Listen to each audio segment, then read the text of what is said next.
Бүтүн Кыргызстан Мадумаров. Макул. Бербей койдуңар. Эмне болот? Камчынын ушул жерде бүт кыйкырган, жала жапкан сөздөрү калат дагы Мадумаровдун үнү чыкпай калат. Ошондойбу? Биринчиден мен сизге кыйырган жокмун. Мен камчы эмесмин сизге. Кандай кылабыз? Знайте. Мен уятсыз деп, тартипсиз деп айта элекмин. Азыр чыкканда айтам мен. Айтасыз. Эмне кыласыз? Кандай болот аны талант Тудумович? Мен сизге сүйлөп аткан жокмун. Суроого жазылды, урматтуу Адахан Кимсанбаевич. Суроого эмес, мен биринчи болуп кол көтөрбөдүмбү. Раз ушундай болуп чыккандан кийин сөз бериңиз деп. Сөз беребиз албетте. 2 мүнөт. Ошондон азыраак сүйлөшөлүк. Тилим барда эле сүйлөй бербестен. Жооп бересиз бардыгына. Жакшы, рахмат. Колуңду кезебегин, колуңду сындырып коем. Колуңду сындырып коем. Биринчиден, экинчиден. Жакшы, мына өткөндө урматтуу депутаттар эме бербей, согласие бербей камалбай калдым. Эгер мен ген прокурор болгондо давно камалат болчу. Сактаңыздар. Еще не поздно. Талант Тудумович, келген кишилердин микрофону эмне тынымсыз иштеп турабы? Же ташыйып өзгөчөбү?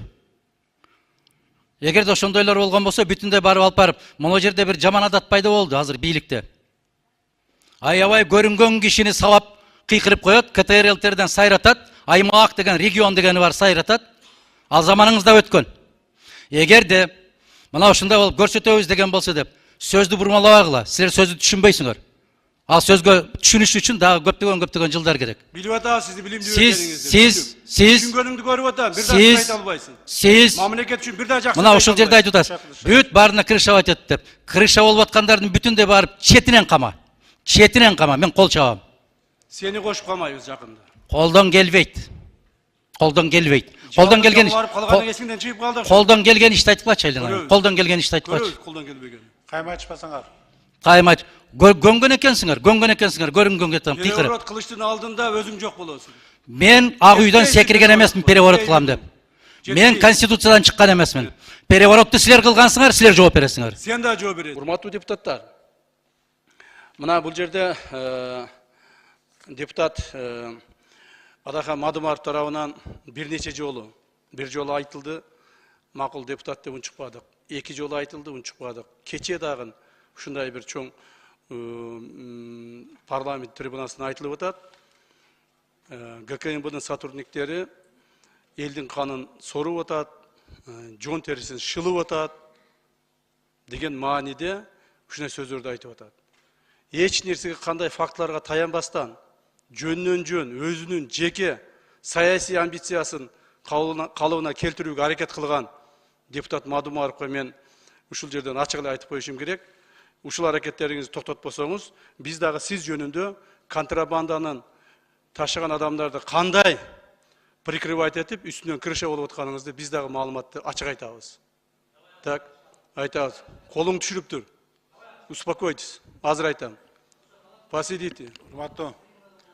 Посидите, сейчас расскажу вам. Тартип сактаңыздар.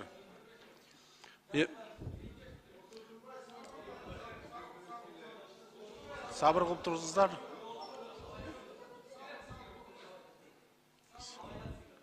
Урматтуу эмес Адахан Кимсанбаевич. Мен ушул фактыларга мына келип атам, шашпай туруңуз, азыр айтып берем. Ким менен кайсыл жерде эмне кылып жүргөнүңүздү, так, кайсыл контрабандист, кайсыл жерге сизге аш кылып берип аткандан бери бардык маалыматтарды айтам азыр. Унчукпай туруңуз, тартибиңизди сактап. Маданиятыңыз барбы, жокпу? Андай болсо жөн отуруңуз. Жөн отуруңуз. Азыр айтып берем. Коллегалар, маалымат тугайлы, анан кезек-кезеги менен депутаттар, сөз беребиз. Сотрудники органов национальной безопасности указал, чтобы они дали им отчет. Насколько вам хорошо известно, что сотрудники органов национальной безопасности никоим образом никогда о своих действиях, о своих работах түшүнбөгөн, жүргүзүлүп атат. Бирок ошо иш-чараларды жүргүзүү маалында кээ бир мыйзамды түшүнбөгөн, мамлекеттин ичиндеги коопсуз сактоого тоскоол жүргүзүп аткан депутаттарыбыз бар экендиги мен ачык айтайын. Алардын бири Мадумаров Адахан Кимсанбаевич жакын эле күндөрү ошол кольцо, развилка стационардык посторуна барып, ошол жердеги кызмат өтүп аткан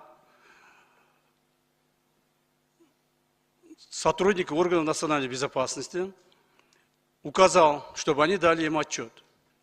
Насколько вам хорошо известно, что сотрудники органов национальной безопасности никоим образом никогда о своих действиях, о своих работах, которые они оперативно проводят, никаким депутатам никогда не давали отчетов. Это противопоказано законом. Законом их деятельности должны контролировать только органы прокуратуры. Тем не менее, Мадумаров при всех, чтобы удовлетворить свои политические амбиции, показать на этот видео, что он является каким-то образом борцом за права граждан, вызывая наших сотрудников органов национальной безопасности, хотят, чтобы они раскрыли свои планы мероприятия, оперативную работу, которую они проводят, и хотят их лицо узнать. Кто ты такой, какая фамилия твоя, что ты делаешь, каким работам занимаешься. Он не имеет на то права, законное право задавать такие вопросы. И наши сотрудники очень правильно поступили, что не стали с ними ругаться или каким-то образом им раскрывать. То есть, кыргызча айтканда, муну менен жакташып, сүйлөшүп, талашып, тартышып, ушул тартып аткан видеосуна түшүп кетпестен, акырын өздөрү жылып кеткен эң туура болгон. Эң туура болгон. Качып кеткен эмес. Качырат сени. Это раз. Эң туура болгон. Жана мындан ары бир дагы депутат ушундай кылбаш керек деп мен сиздерден суранып кетер элем. Себеби алар жөнөкөй постто турган милиция эмес. Же таразаны карап турган транспорттук министерствонун кызматкери эмес. Андан сырткары ошол жерде Адакан Мадумаров жанына бир-эки адамдарды алып, ошол адамдар видеодон сүйлөп атышат. Мына сотрудниктер $500 $1000 акча алып атат деп. Бирок ошол сүйлөп аткан адамдардын ким экенин бул киши жакшы билет. Ал адамдар ошол жерде сүйлөп аткан, жанында туруп сүйлөп аткан Ташматов, Оразалиев аттуу адамдар алардын түздөн түз аткезчиликке каршы катыштыгы бар. Ташматовдун агасы дагы, иниси дагы өздөрү үй бүлөсү менен ушуну аткезчиликти жасашат. Мадумаров менен сүйлөшкөндөн кийин эле 5 жолу 5 факты менен ошол үй бүлө кармалды. 5 факты менен кармалды. Мына Мадумаровго дайын факт. Урматтуу депутаттар, өзүңүздөргө жакшы белгилүү болгондой, Кыргыз Республикасынын кургалдуу күчтөрүнүн уставына ылайык жана Кыргыз Республикасынын улуттук коопсуздук органдары жөнүндөгү мыйзамынын негизинде улуттук коопсуздук органдарынын ишинин көзөмөлүн прокуратура органдары гана жүргүзөт. Эч кандай жогорку кеңештин депутаты же башка депутаттар жүргүзгөнгө мыйзам жол бербейт. Муну ошол Адакан Кимсанбаевич толук билип алыш керек. Андан сырткары биздин ошол укук коргоо органдарынын контрабанда менен бүгүнкү күндө күрөшүнүн терс жактары болушу мүмкүн. Муну биз моюнга алабыз. Биздин деле сотрудниктер же ошол жерде иштеген адамдар деле кайсыл бир деңгээлде туура эмес иштерди кылып коюшу мүмкүн. Бирок ал негизинен биздин бүгүнкү күндө жүргүзүп аткан мамлекетибиздин коопсуздугун сактоо боюнча, мамлекетибиздин продуктовый безопасность, азык-түлүк коопсуздугун сактоо боюнча жасап аткан иштерибизге эч кандай кедергисин тийгизе албайт. Өзүңүздөргө мына мен айтып өткөндөй, бүгүнкү күндө мамлекетибизде коопсуздук, азык-түлүк коопсуздугу толук бойдон сакталган. Биздин жасаган аракеттерибиздин негизинде биздин Кыргызстаныбызда бүгүнкү күндө күнүмдүк керектелүүчү товарлар, азык-түлүктөр негизинен ылдыйкы баада кармалып турат. Мына май деле жанагы өсүмдүк майын деле айтайын. Бүгүнкү күндө эң арзан өсүмдүк майы бизде. Ошол эле мезгилде коңшу мамлекеттерде бардык күнүмдүк керектелүүчү товарлар, азык-түлүктөр бизден бир нече эсе кымбат. Ошондуктан рыноктун жанагы правиласына ылайык көптөгөн бизнесмендер контрабанда жолу менен биздин продукталарды башка жака чыгарганга аракет кылып атышат.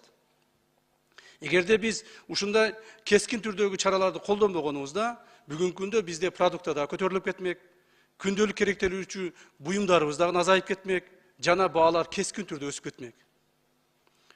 Биздин Улуттук коопсуздук мамлекеттик комитетинин жасаган контроль негизинде бүгүнкү күндө толук бойдон азык-түлүк коопсуздугу сакталган. Муну факты менен айтып кете турган болсом, бүгүнкү күндө урматтуу туугандар, май боюнча, өсүмдүк майы боюнча 123 сомдон алынып келинип шарттарды түзүп койдук.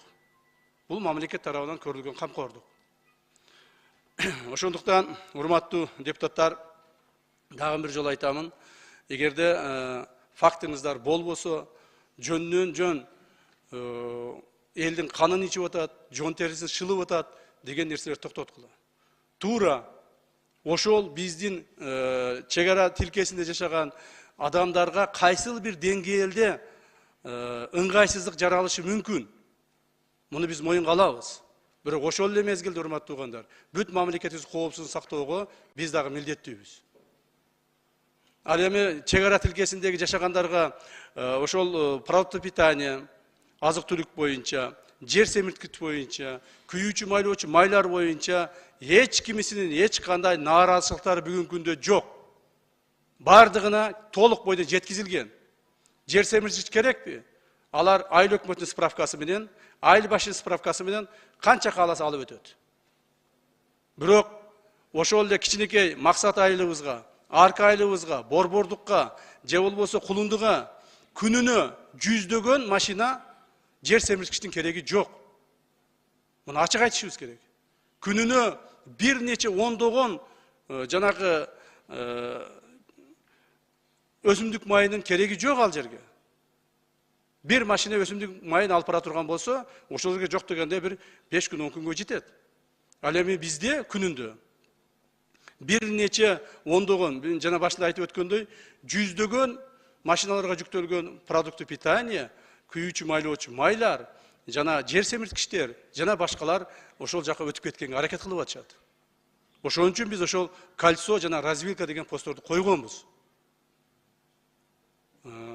Андан сырткары, урматтуу депутаттар, сиздерде ушулар боюнча маалыматтар керек болсо, биз ачык айтып беребиз. Кече мына бир депутат айтып атат, мен муну ачык силерге менен мындай бетке гана айтып атам да, сиздер дагы биздин кемчилигибиз болсо бизге мына ачык бетибизге айткыла. Кече бир депутат айтат, мына Тазабек Икрамов деген. Мына адамдарга, жанагы селден жабыркаган адамдарга жардам берилбей атат, же болсо былтыркы адамдар ошол бойдон калып атат деп. Урматтуу депутат, так, кече күнү миңдеген адамдардын үйлөрүн басканда, миңдеген үйлөр мындай быйылкы жылда болгон жок, башка жерлерде. Так, ушуга чейин да болгон эмес. Миңдеген үйлөрдү суу басты. Ошолордун арасынан 300гө жакын үй оор акыбалда калды. 100гө жакын үй жараксыз болуп калды.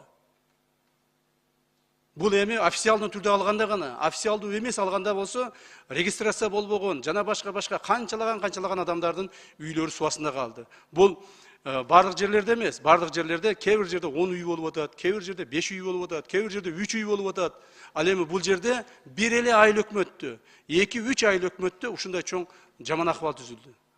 Ошондо бир жолу бут басып, ошол жерге барып койбогон депутат чыгып алып, ошол акыбал боюнча сүйлөгөндө, биякта туруп жаның ачыйт экен да. Жүздөгөн биздин мамлекеттик кызматкерлер, МЧС, жергиликтүү бийлик органдары, өкмөт күнү түнү тынбай мына ошол адамдардын кесепеттерин жоюу боюнча ишти кылышты. Эч ким жалоос эткен жок. Эч ким силерге биз ушинтип талаада калып кеттик, кыйналып калдык, жардам бергиле деген жок. Себеби азык-түлүгүнөн баштап үйлөрүнө чейин тургузуп берүүгө өкмөт өзүнүн мойнуна алды ошону. Эмне үчүн бул жагын эч ким айтылбайт?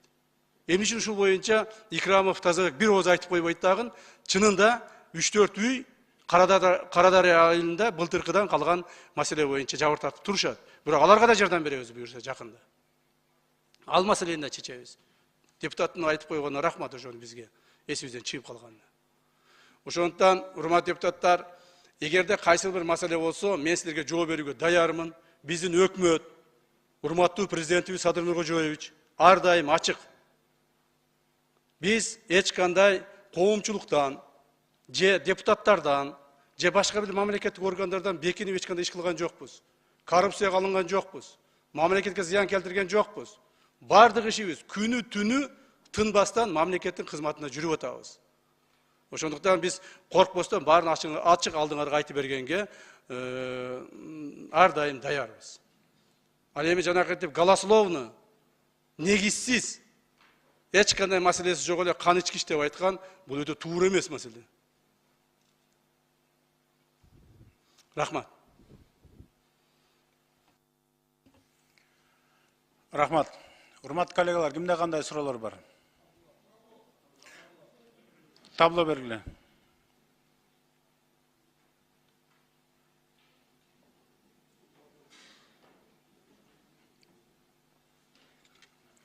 Отырып жиберсеңиз болот. Табло менен кетебиз.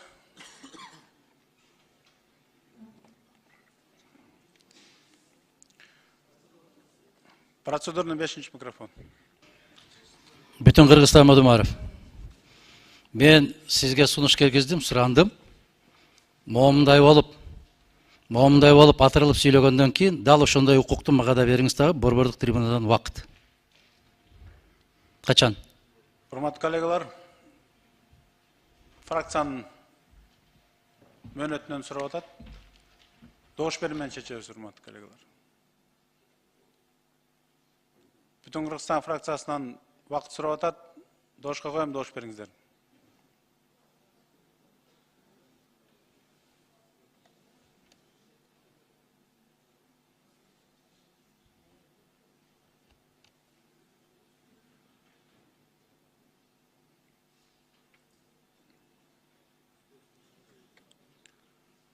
Макул 35, каршы 16, бар 51, катталды 77.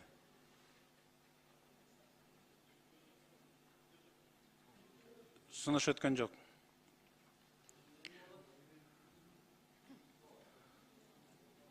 Суроого жазылыңыз.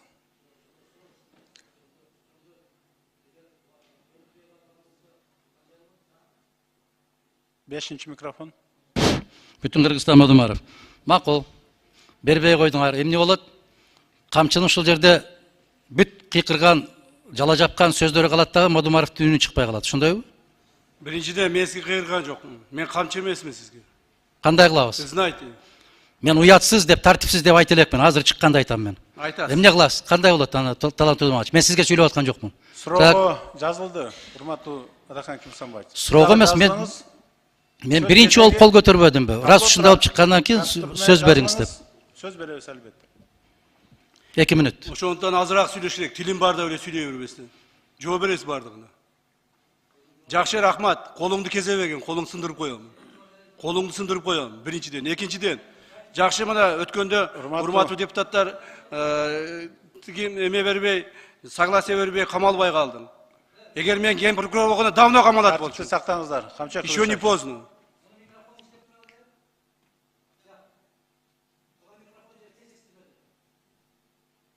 Тартипти сактаңыздар. Регламент менен, мыйзам менен иш алып барсак. Ар бир жерде өзүнүн эрежеси бар.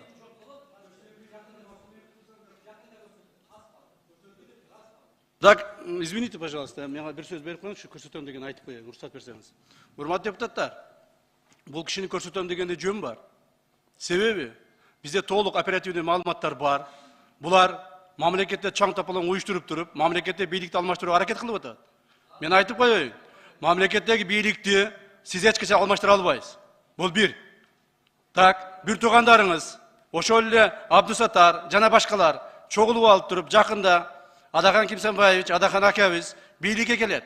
Биз буларды көрсөтөбүз деп отургандардын бардык оператив жумуштар жүрүп атат. Жакында бир тууганыңызды камасак, ушул иштер боюнча дагы кыйкырып чыгасыз. Ошондо эч нерсени көрсөтө албайсыз. Сиз көрсөтө турган адамдар өтүп кеткен уже. Хорошо? Рахмат. Бешинчи микрофон процедурный. Талантырдым aç. Masale menен. Gelgen kişilerдің mikrofonu emne tınımsız işlep turabı. Je taşıyıp özgöçöbü. Eger de ошондойлор болгон болсо бүтүндөй барып алып барып, могу жерде бир жаман адат пайда болду азыр бийликте. Аябай көрүнгөн кишини сабап кыйкырып коет, КТРЛтерден сайратат, аймак деген, регион дегени бар сайратат. Ал заманыңызда өткөн. Эгерде мына ушундай болуп көрсөтөбүз деген болсо деп сөздү бурмалабагыла, силер сөздү түшүнбөйсүңөр. Ал сөзгө түшүнүш үчүн дагы көптөгөн жылдар керек. Билип атабыз сизди билимдүү Сиз түшүнгөнүңдү көрүп атам, бир дагы айта албайсың. Сиз Мамлекет үчүн бир дагы жакшы. мына ушул жерде айтып атасыз. Бүт баарына крыша этет деп. Крыша болуп аткандардын бүтүндөй барып четинен кама. Четинен кама, мен кол чабам. Сени кошуп калмайбыз жакында. Колдон келбейт. Колдон келбейт. Колдон келген колдон келген ишти айтып калчы айлана. Колдон келген ишти айтып калчы. Колдон келбеген. Кайма ачпасаңар. Каймач, гөнгөн экенсиңер, көрүнгөн кетем, кыйкырып. Переворот кылыштын алдында өзүң жок болосуң. Мен ак үйдөн секирген эмесмин переворот кылам деп. Мен конституциядан чыккан эмесмин. Переворотты силер кылгансыңар, силер жооп бересиңер. Сен да жооп бересиң.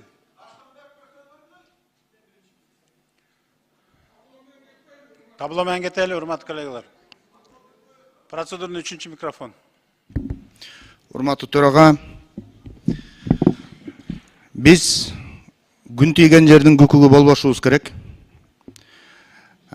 Ушул жерде бул дагы биздин арабызда отурган депутат макул, кимге кандай мамилеси бар экенин ал өзү чечишип алат. Бирок жооп берейин, микрофонго чыгайын, мен дагы айтайын деген сөзүн мен кайрадан бир ирет добушка коюңузду өтүнөм. Мадумаров дагы адам, бул дагы депутат. Ушул жерде баарыбыз отуруп, Мадумаровдун тилин кесип сүйлөтпөй коюуга биз себепкер болбошубуз керек, урматтуу депутаттар. Мен сунушка коем, дагы бир жолу 10 мүнөт чыгып сүйлөп койсун, айтып койсун, башка эмне маселе? Калыс бололу. Урматтуу коллегалар, депутаттан сунуш келип чыгып атат. Кайрадан аталган маселеге кайрып келүү жөнүндө. Добушка коем, добуш бериңиздер.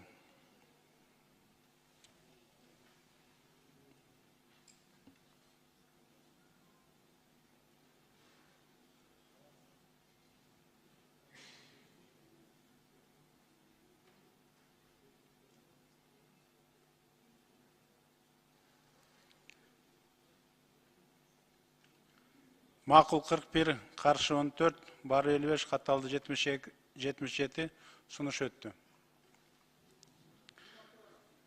Процедурный 2-чи микрофон.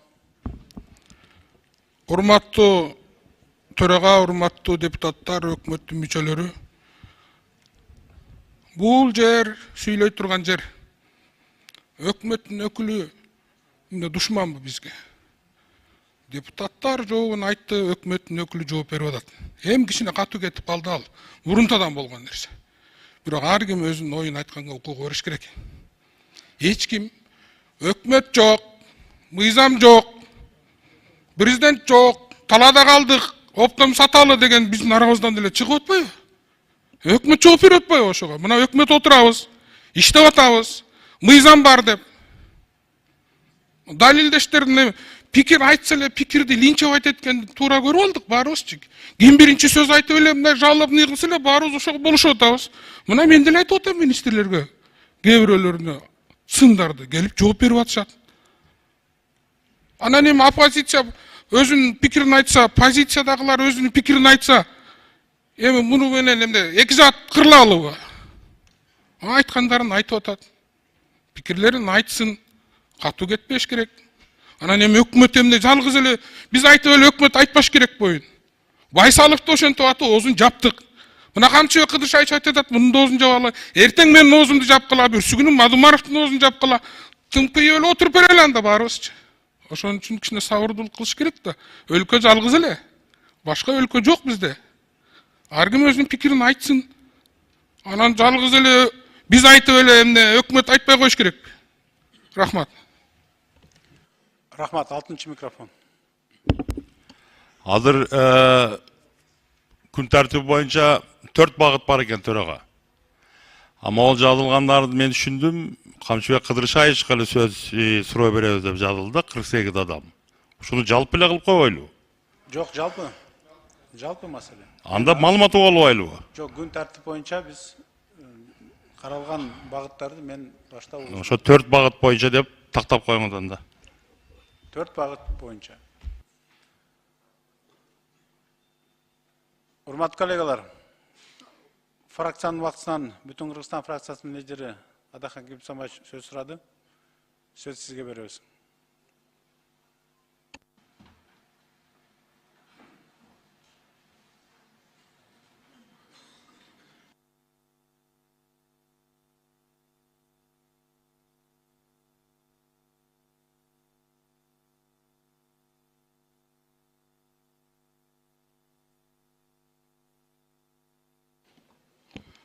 Рахмат, урматтуу кесиптештер.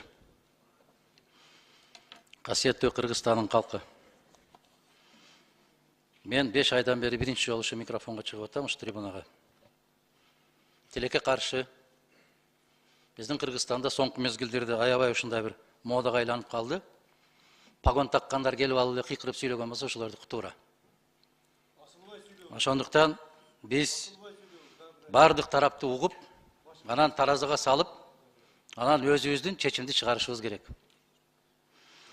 Мына азыр айтты Малумаров, Лейлек районуна балдарды ээрчитип барып. Биз фракция менен бардык.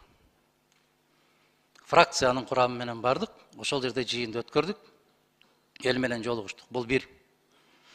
Баткен районунун губернатору, Лейлек районунун акими биз менен чогуу жүрдү. Бардык сөздөрдү укту. Биз менен чогуу олтуруп, чогуу жаран иштер болду. Ташматов деген менен сүйлөшөт дейт. Ташматовың, Бешматовыңды кимди болсоң ошонуңду карма дагы. Эгер аткезчилик кылып аткан болсо, өмүр бою камап сал. Биз баргандан кийин депутат катарында бизге көрүнгөн киши келип өзүнүн арыз арманын айтат. Жүзүн жашырган жок. Силердин кызматкерлериңерге окшоп бет чүмбөттөнүп алган жок. Сайгактап качкан жок. Түздөн түз ошол жерде камерага айтып атат. $500 берем десем болбой атат, $1000 бересин деп атканын бүтүндөй дүйнө жүзү көрдү, укту. $1000 бер, өткөрүп жиберем деп айтып атат дейт. Ушул жерден дайым эле $500 менен өтүп жүрчүлүк, азыр ставкасын ушундай көтөрүп алды деп. Мен ал жерде иштебей, мен ал жерде түнөгөн жокмун. Ошол какшап айтып аткан инсандын сөзүн сиздерге жеткирдик. Экинчиси, эң арзан баа бизде дейт. Аткезчилик качан болот, урматтуу туугандар? Аткезчилик бир мамлекеттен экинчи мамлекетке мыйзамсыз товар ташыганда болот. Эгерде мыйзамсыз товар ташып аткан болсо, ошол жерде тургандардын бардыгы чек арада туруш керек. Кыргызстандын ичинде, бир райондун ичинде 2 айылдын ортосунда эч кандай пост турбаш керек. Мен дагы бир жолу айтам. Мына ошол жердегилердин баарын какшап жазып аткандары ар бирибиздин колубузда бар. Ошол районун депутаттары, шайланып келген районун депутаттарына кайрылып аткандар бар. Мына момундай болуп, ачыктан ачык дыйкандарга селитра жетишпейт, кымбат. Шарибек Оразалиев деген мырза урматтуу Абдыкарим Карбековичке кайрылып атат. Бул киши ким? Баткен районундагы азыр өкмөттүн өкүлүбү, кимдин өкүлү экенин да билбей калдым азыр. Мына ошол областтын губернаторуна кайрылып атат.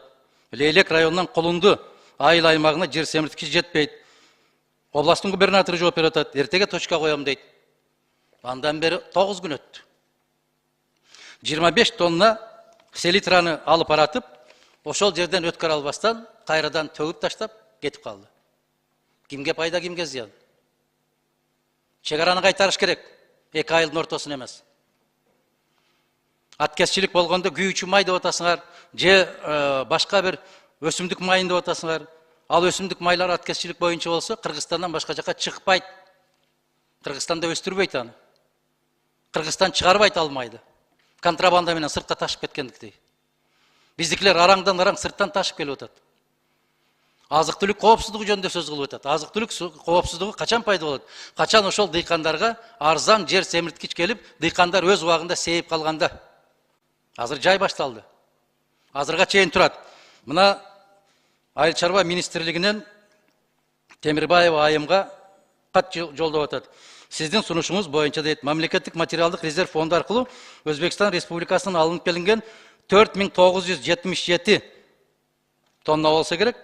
Аймак селитрасын Баткен областынын дыйкандарына бөлүнгөн 378 тоннасы Кызылкыя шаарында кампасында турат дейт. Кызылкыяда турат, кулундуга жетпейт. Эмнеге пост бар. Билесиңер да силер, кайрылып атат да күнделик какшап. Ыйлап атат да ошолор. Канын ичпей эмнесин ичип атасыңар анан? Мына жерде дагы жазып атат. Алынган маалыматтардын негизинде Баткен областы боюнча ташылып келинген минералдык жер семирткичтердин басымдуу бөлүгү Кыргыз жер семирткичтеринин ташып келүүчүлөр ассоциациясы КАПУ деп коет. Тиешелүү жетекчиси Акунбеков телефондон берип атасыздар. 2800 тонна аммиак селитрасы баасы 38 сомдон болуп атат. Биздики кымбат болгон үчүн сатылбай атат деп Айыл чарба министри берип атат бул катты. Мадумаров жазып аткан жок. Андан кийин мына айыл өкмөттүн башчысы Маликов деген азамат кайрылып атат, Кулунда айыл өкмөтүнүн башчысы. Маалымдама берип атат. Постто турган азаматтарга, тойбогон азаматтарга. Берилет ушул маалымдама Кулунда айыл өкмөтү тарабынан Кулунда айылынын тургуну Сулайман уулу Кубатбекке дыйкандарга сатуу үчүн Кызылкыя шаарынан 25 тонна жер семирткич түрүн алып келет. Блокпосттордон өтүү уруксат бериңизди суранабыз. Шофер Марасилов Газбек Тагаевич, номери 7887 прицеп 08 бүт номери менен берип атат. Айланайындар. Айыл өкмөттүн башчысы берип атат ушуну. Мадумаров берип аткан жок. Артында дагы ишенбесе, момундай кылып бүтүндөй кимге канча кап керек? 25 кап, 15 кап, 40 кап деп туруп, кол коюп туруп берип атат. Булар да өтпөй атат. Себеп тойбой атат посттор. Мына ушуну айтып атабыз биз. Эгерде кимдин кайсы бир айылдан шайланып келген депутаттар мага ушул айтылган нерселер өз убагында келип атат десе айтыңыздар. Алар эмес, мына Айыл чарба министрлиги жооп берип атат.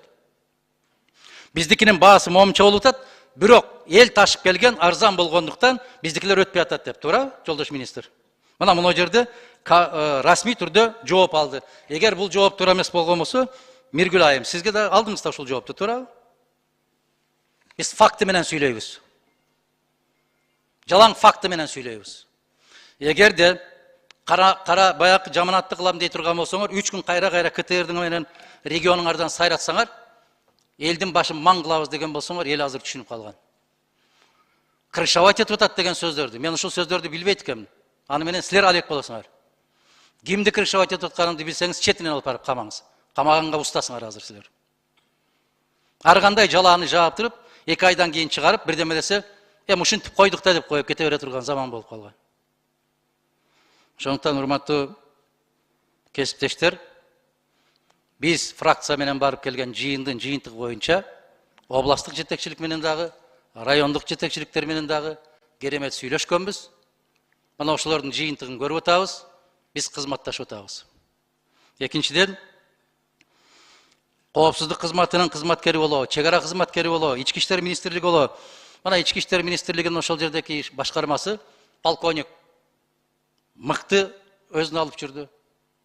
Бардык кызматтын жетекчилери мыкты алып жүрдү. Областын жетекчиси, коопсуздук кызматынын жетекчиси мыкты алып жүрдү. А жанакы бизде иштебейт деди, ошол жерде качып жүргөн жигиттерди. Бизде иштебейт деп жооп берди. Биздин кызматкер эмес деп жооп берди. Биз Казакстанга бардык. Биз Кыргыз парламентинин депутаттарыбыз. Ошол жерде барыңыздар, күбө болдуңуздар. Бажы кызматы болобу, чек ара кызматы болобу, полковниктер келди дагы, айтты. Нөмөт жетекчиси полковник Баландаймын. Түкүндөймүн. Муну маданияттуулук деп коет. Кыргыз Республикасынын аймагында жогорку кеңештин депутаты кандай жерге барбасын, ошол жерге жооптуу киши келип өзүн тааныштырууга милдеттүү. Эгерде сабаттуу болуп 36 тамганы тааныган болсо, кыргыз мыйзамдарын окуган болсо. Жок кокустан келип калган болсо, ошондой болуп жапай болуп качат анан, эмне кылышын билбей. Биз, урматтуу депутаттар, абийирибиздин алдында, жараткандын алдында ушул кезге чейин таптаза келгенбиз, соңку демибиз чыкканга чейин таптаза ойдон кетебиз. Каралагандар көп болгон. Алардын бирөө жок бүгүн. Ошондуктан мен Самый кожо Мирулла мырзага, Балбак мырзага ыраазычылык билдирем. Баш кесмек бар, тил кесмек жок. Уруксат берип койгонуңуздар үчүн терең ыраазычылык билдирем. Тийиштүү маалыматтар болсо, дагы да айтканга даярбыз. Рахмат.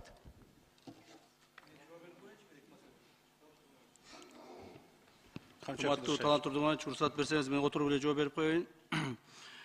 Депутат Мадумаровдун айткандары боюнча Ошол жерде фракциянын жыйыны болгон дейт. Фракциянын жыйынына 5 депутатыбыз чогулуп барганбыз дейт. Ошол жерде депутат Ербаев да болуш керек эле. Мына биздин мурдагы коопсуздук кызматынын кызматкери, ал так билет.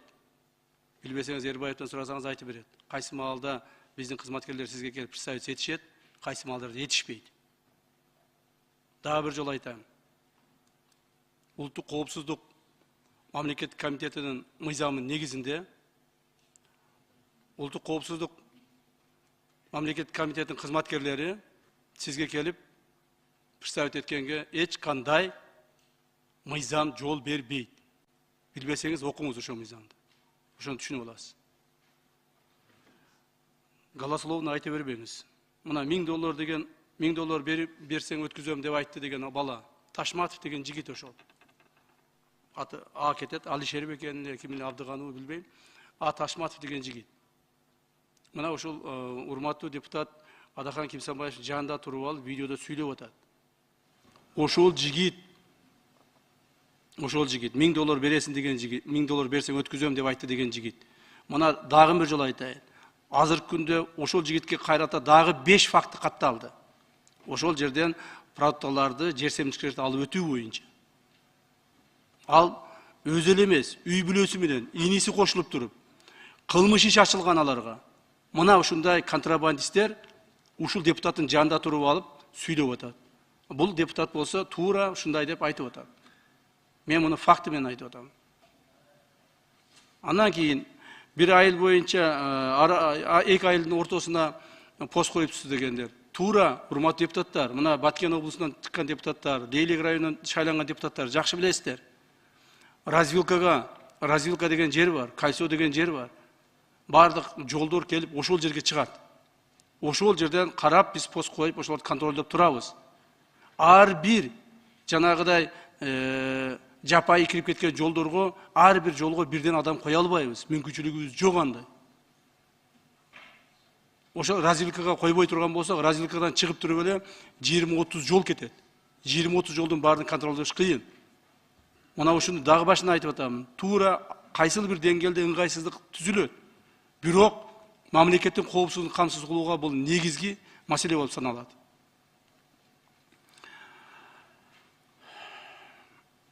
Жыйырма 3 тоннаны өткүзбөй атасыңар деп атат. Жанагы мамлекеттик кампадан алып чыксак да өткүзбөй атасыңар деп атат. Бул туура эмес, бул калп сөз. Эгерде айыл өкмөттүн справкасы болсо, мына азыр өзү көрсөткөндөй кайсыл жерге канча каптан бөлүп берүү боюнча толук маалыматтары болсо, ал машиналар өтүп турат. Ошондуктан бүгүнкү күндө Колунду, Борбордук, Арка, Максат жана башка айылдарда толук бойдон жер семирткичтер менен камсыз болгон.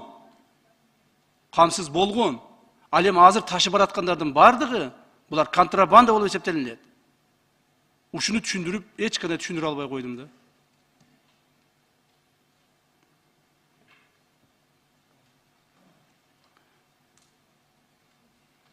Ошол ташылып аткан азык-түлүктөр жана айтылып атпайбы? Биздин азык-түлүктөр качан контрабанда болот деп. Биздин мамлекетибизде баасы аз болгондо, арзан болгондо, башка жактарда, сырт жакта баасы кымбат болсо, мына ошол контрабанда болот. Дагы айтайын, биздин мамлекетте бүгүнкү күндө азык-түлүктүн баасы арзан. Башка жактардан көрө. Башка жакка ташылып кетип атат. Эгерде ал жакта арзан болгондо, ал жактан ташылып кириши мүмкүн эле. Ошондуктан сактап калуу үчүн ушул бүгүнкү бааны, бүгүн коомубуздагы жанагы азык-түлүктү сактап калуу үчүн жасалган иш-аракеттер болуп атат, туугандар. Урматтуу депутаттар, ушуну туура түшүнүш керек. Эгерде биз ошол жерге постторду койбостон, мына менин бир орун басарым бүгүнкү күндө 2 айдан бери Баткенде иштеп атат. Командировкага жөнөткөм ошол жака. Погранслужбанын башчысы Шаршеев 2 айдан бери Баткенде командировкада. Коопсуздук, улуттук коопсуздук мамлекет комитетинин ички коопсуздук управлениясынын башчысы 2 айдан бери ошол жакта. Центральный аппараттагы погранслужбанын ушул жерде отурган кызматкерлеринин көпчүлүгү Баткенде. Бизден көптөгөн адамдар командировкага жөнөттүк Баткенге. Мына ошон үчүн коопсуздук баягы азык-түлүк коопсуздугу сакталып турат. Эгерде ушуга көңүл бурбастан, унчукпай карап отурганыбызда баары сыртка агып чыгып кете бермек. Бул жерде көптөгөн экономиканы билген, өндүрүштү билген, бизнести билген депутаттар отурасыңар. Биз айласыздан жасаган жумушубуз. Но зато мамлекеттеги азык-түлүк коопсуздугун сактап отурабыз, стабилдикти сактап отурабыз. Бул эң негизги маселе болуп атат. Туура эмес айтып атат, жанагы документи бар дагын адамдарды өткүзбөй атат. Андай эмес. Андай эмес. Документи бар адамдардын бардыгы өтүп атышат. Айыл өкмөттүн справкасы менен, айыл башчынын справкасы менен бардыгы өтүшөт. Аларды өткүзбөй коюуга биздин эч кандай укугубуз жок. Себеби ал жерде дагы биздин элибиз турат. Эгерде кайсы бир депутат патриот болсо, биз андан 100 эсе патриотпуз. Ошол элдин коопсуздугу биздин мойнубузда турат. Андан сырткары министрликтин айтканы туура. Министрликтер жанагы быйылкы жылы муну дагы ачык айтып коюш керек, урматтуу депутаттар. Кайсыл бир деңгээлде түзүлгөн келишимдери кымбат болгондагы, алардын алып келген товарлары кымбат болуп калган. Бирок биз алып киргенге эмес, алып чыкканга контрабанданы коюп атабыз. Алып чыкканга жер семирткичтер ушу бизден чыгып кетпесин деп, рыногубуз толсун, элдин, дыйкандардын баарына ошо жер семирткич жетсин деп, контрабандага бөгөт коюп атабыз.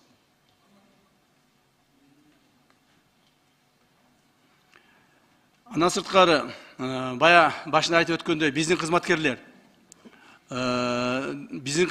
эч качан Мадумаровго барып, аган представить этпейт, эткен да эмес. Муну билбесе так билип алсын. Мыйзамдын талабы ошондой.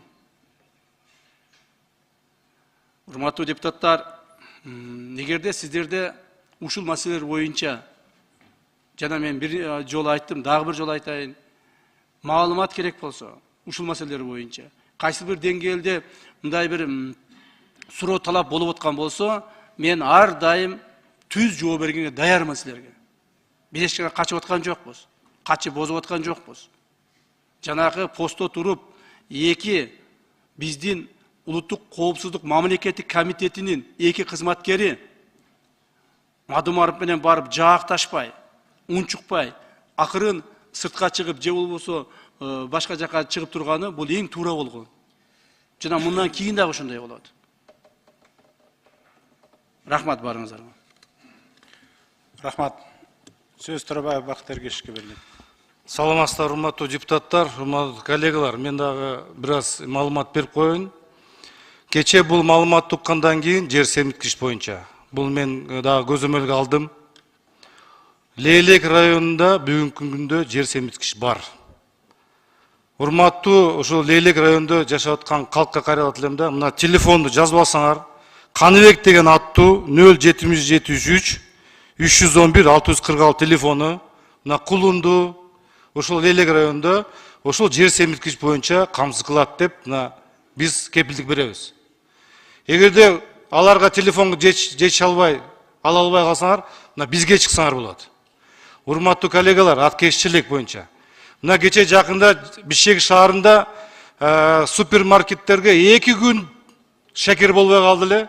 Кайынды заводко барып, ал жерде мына ушу ээлермен сүйлөшүп, ошол жерде коңшу мамлекеттин өкүлдөрү келип, бүт складта эмне болгон товарларыңарды, шекерлер алып кетебиз деп атышат. Ошонун баарын токтотуп, ушу кум шекер ошол жерде калсын, Бишкекте, Кыргызстанда сатылсын деп биз чечим чыгардык. Азыр ушу чек ара кызматы аябай мындай түнү күнү иштеп атат, ошол менен кармап атабыз, урматтуу коллегалар. Базарды. Ошол менен кармап атабыз. Коңшу мамлекетте $2 чыгып кетти кум шекердин 1 килограмм баасы. Ошон үчүн бул жерде аткезчилик деген абдан эң биринчи номер орунда турат да, орчундуу маселе. Рахмат. Рахмат. Айыл чарба министрлиги. Урматтуу Талант Турдуматович, урматтуу депутаттар, министрликтин адресине сын пикир айтылды, маалымат айтылды. Мен сиздерге бул боюнча айтып коюшум керек. Кыргызстанга быйылкы жылы 17 жеке компания жана өзгөчө кырдаалдар министрлигинин алдындагы материалдык резервтер фондусу аркылуу минералдык жер семирткичтер келди. Кыргызстандын бардык областтарында бүгүнкү күндө минералдык жер семирткич бар. Баасы 37 сом, 39 сомго чейин. Материалдык резервтер фондусу аркылуу келген 4975 тоннанын баасы, реалдуу баасы 46 сом 70 тыйын, бирок өкмөт азыр карап атат бул боюнча, базардагы баага ылайыктап, анан дыйкандарыбызга ошол минерал жер семирткичтерди сатуу боюнча. Мен тактап айтып койгум келет. Минералдык жер семирткич Кыргызстанда бардык областтарда бар.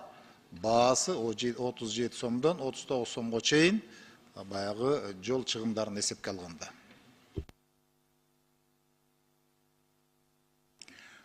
Рахмат.